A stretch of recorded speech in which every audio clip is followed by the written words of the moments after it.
The private option, of course, is the fourth part of the Obamacare or the Affordable Care Act, but it was the one portion that is left to the states to determine its future. The other three parts we really don't have any choice about. When it comes to the private option, we have, through compromise, the legislature has adopted a Medicaid expansion with utilizing those funds for purchasing insurance for the working poor on the private market. What are we going to do about this in the future? First of all, a very legitimate question is, how are we going to afford this over the long term as a state? Some people say that's not an important question. I happen to believe it is an important question.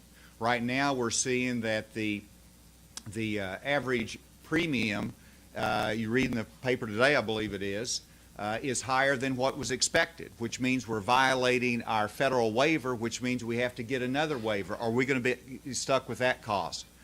We're obviously going to be picking up 10% of this expansion cost down the road.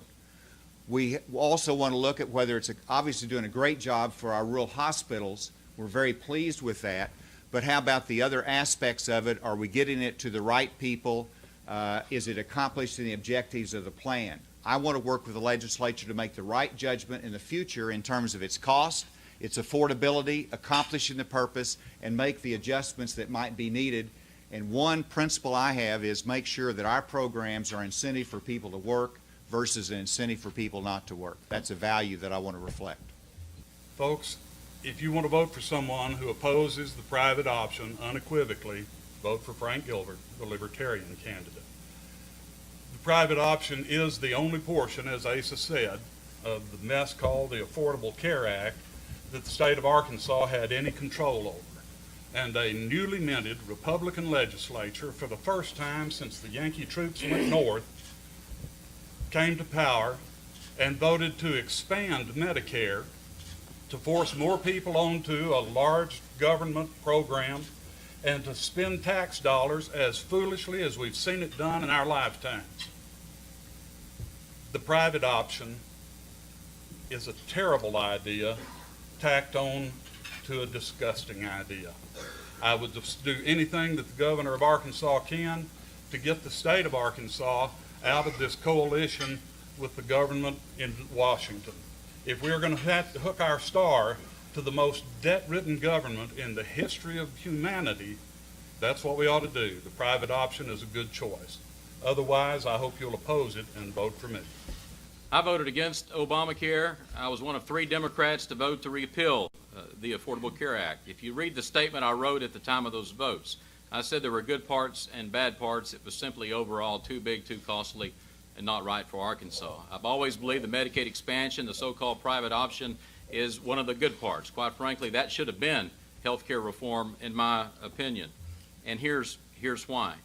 First of all, one of the reasons I voted against the Affordable Care Act is it did cut Medicare reimbursement rates to hospitals. It did.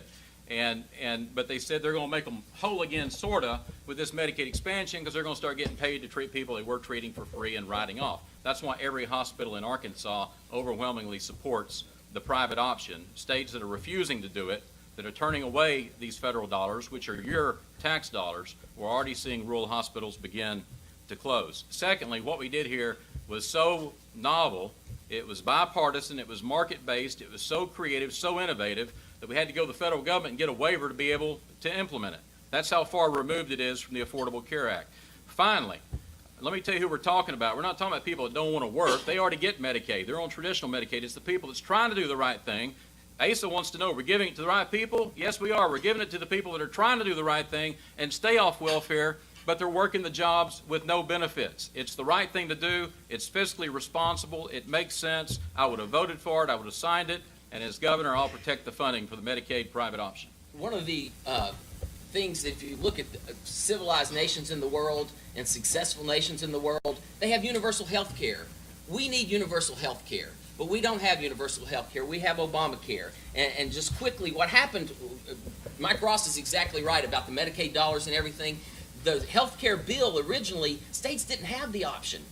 Because it doesn't make any sense for the states to have the options. The Supreme Court said this bill is unconstitutional in this one area, and so the states now have this option. It's absolutely lunacy to consider not taking the money from the states, because it will close down all your hospitals. Look at all these southern states that have turned the money away. They're all finally slowly figuring this out. And it wouldn't make sense for Arkansas at the time all the other states are finally figuring out that they can't live without it, that suddenly we turn it away. It doesn't make sense. It's part of that Medicaid dollars, is that there's no way to recover that money. The legislation, when it was written in Washington, it replaced this money. You weren't supposed to have that. There wasn't supposed to be a private option. Now, whether or not you call it a private option or whether or not you just accept the federal dollars as they should be is something you can debate. I think we need to get the insurance companies out of the medical business. I think we can save a lot of money if our insurance premiums aren't going to pay insurance executives. They're going to provide medical care. That's why I support universal health care.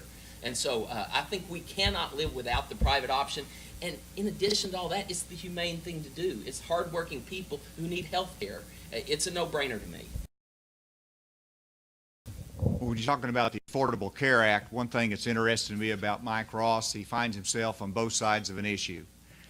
Whenever you look at his work on supporting the individual mandate, the public option, all the things that came out of that Commerce Committee that he supported, that he worked with President Obama on, is exactly the wrong direction that we needed to go as a nation and in Arkansas. And his problem was that he has a district that got more conservative, so he came back and he started voting against the Affordable Care Act down the road when he decided he might want to run for office again. And so we've got a candidate here that's on both sides of the Affordable Care Act, and he's on both sides of many issues versus being a consistent conservative. Mr. Hutchinson, we find him on both sides. Well, Congressman Hutchinson was either busy in Northwest Arkansas getting paid $600 an hour to be an attorney, or he was busy lobbying in Washington, D.C. when the Affordable Care Act legislation and debate was going on. So I don't know if he's trying to misrepresent the facts or if he was just busy doing those other things during the time. The Affordable Care Act was H.R. 3596. If you look it up, you'll find it never went through my committee. You will find I never voted for it. I was one of 3 Democrats that voted to repeal it. And I stood before the voters again in 2010 after those votes. The worst year for Democrats in 70 years, as y'all know. And I received nearly 60% of the vote, not against 1 but 2 opponents that tried to smear me with misrepresenting the facts, distorting the truth, and lying about me and my record, just as Congressman Hutchinson is doing today. That's time. Again, I would encourage the voters and the taxpayers of Arkansas to consider what's being said about our relationship to the federal government and the Affordable Care Act. We are given promises from a Congress and a president who have led us to a $17 trillion debt. They can change the rules with a vote and the stroke of a presidential pen. And friends, I believe they will. They have lied to us in the past. They've changed the rules in midstream. We can count on them doing it again. The private option is upon us. It makes economic sense for Arkansas. It's something that we don't have the luxury of having the money that we can turn away millions and hundreds of millions of dollars of federal aid and close our hospitals. Our rural hospitals are struggling as it is. We don't have an option. They may call it the private option. We really don't have an option, and I hope politicians realize that.